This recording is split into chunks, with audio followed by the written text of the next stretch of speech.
एक दफा का जिक्र है कि एक बतख दरिया के किनारे रहती थी। वो बेचारी हमेशा बीमार रहती थी। एक दिन उसकी तबीयत ज्यादा खराब हो गई तो वो डॉक्टर के पास गई। डॉक्टर ने उसे बताया कि तुम्हारी बीमारी ऐसी है कि तुम जल्द मर जाओगी। उसे यह सुनकर सदमा हुआ क्योंकि उसके पास एक इंडा था। उसे डर था कि अगर मैं मर गई तो उस इंडे का क्या होगा, जिसके खून से जल्द ही बच्चा निकलने वाला था एक, और फिर इस बच्चे को कौन संभालेगा।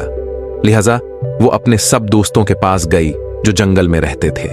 उसने अपने दोस्तों को अपनी सारी कहानी सुनाई, लेकिन उन्होंने मदद करने से इनकार कर दिया। बेचारी बतख ने उनकी काफी मिन्नतें की कि खुदा के लिए तुम लोग मरने के बाद मेरे बच्चे को अपने पास रख लेना, लेकिन किसी ने उसकी बात न मानी। बेचारी बतख भी किया करती। उसके जहन में ख्याल आया कि क्यों ना मैं भाई मुर्गे के पास जाऊं, वो जरूर मेरी मदद करेगा। लिहाजा वो मुर्गे के पास गई और उसे सारा किस्सा सुनाया। मर्ग भाई, आप मेरे बच्चे के मामों जैसे हो, प्लीज आप भी मेरे बच्चे को अपने पास रख लेना। मुर्गा बोला, मैं तुम्हारे बच्चे को रख लेता, लेकिन मेरी बेगम मर्गी ये बात नहीं मानेगी।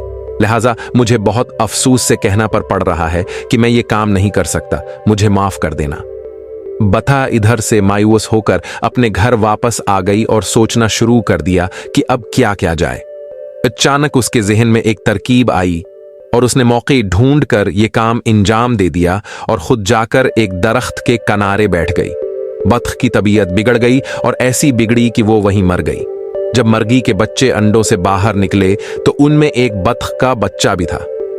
मर्गा सब जान गया था कि बतख अपना इंडा आंख बचाकर मर्गी के अंडों के साथ रख गई है, लेकिन उसने मर्गी को बताना मुनासिब न समझा। मर्गी ने काफी शूर शराबा किया और बोली, मेरे बच्चों के साथ बतख का बच्चा नहीं रहेगा। मर्गे ने उसे काफी समझाया, लेकिन मर्गी ने उसका कहना नहीं मिला और अपने बच्चों को भी मना कर दिया कि बतख के बच्चे से किसी को बात नहीं करनी है। सबने मर्गी की बात मान ली, लेकिन दो चूजों ने अपनी मां की बात ना मानी और वो जो खुद खाते थे अपने साथ इस बतख के बच्चे को भी खिलाते थे। मर्गी को बतख के बच्चे से सख्त नफरत थी, वो उसे देखना भी पसंद नहीं करती थी।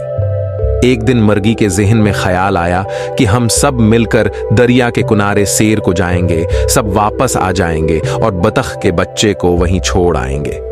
इस तरह उससे जान छूट जाएगी। वो लोग सैर को निकले। वहां पहुंचते ही एक चौजा दरिया के किनारे चला गया और डूबने लगा। ये देखकर मर्गी जोर जोर से चीखने चलाने लगी। बतख के बच्चे को तैरना आता था। इसने फौरा दरिया में तैरना शुरू कर दिया और उस चौजे को निकालकर बाहर ले आया।